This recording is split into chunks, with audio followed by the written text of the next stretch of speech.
Good morning.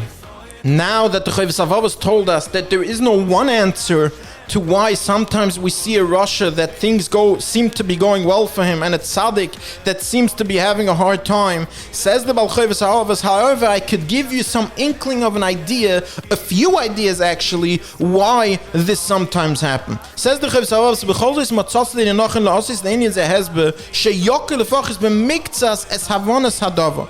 At least it will give you somewhat of an insight why some things happen the way they do. One of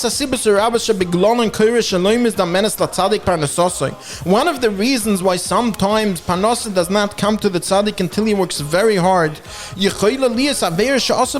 could be indeed in the past, before he became this tzaddik Yisoid Olam, he had a certain small avera that he did, and he, instead of getting a punishment in the world to come, he's being ne'anash here that he has to work hard. As the pasuk says in Mishli, and tzaddik ba'aretz yeshulam. And the pasuk, the Kaviyachal, the Chovas Halevovas tells us that the reason here is that HaKadosh Baruch Hu wants him to come into the Olam Haba complete and perfect, and that's why in this world he will cause him certain pains and certain hard work to remove all his averas and all punishment that he needs to go through in this world. Another idea could be, says the Chovas Halevovas, sometimes a tzaddik goes through pain in this world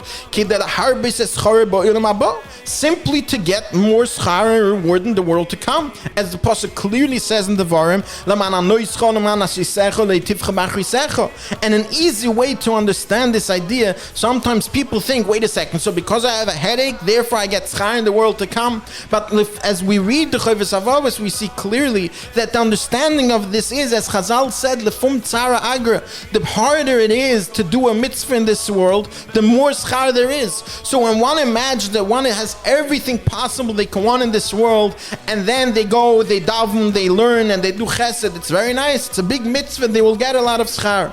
But if they're doing this when they're having a hard time, or even harder time, and Rahman al-Islam, all types of hardships that we all have in this world, then of course the schar is infinitely more for those same actions.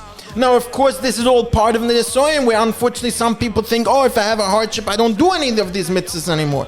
But of course, the reason why they have it sometimes, says the Chovas Halevovas, is indeed just to increase the schar for those same actions. You can have one person in Besmedrash davening b'minyan, and his schar is on this level. And you have a person standing right next to him, and because of the hardships he has in his life, the schar that he's getting for that exact same shachris is multitudes of his neighbors. And that is the second possible reason, says the Chovas Halevovas, why sometimes we see tzaddikim having a difficult time. Have a wonderful day.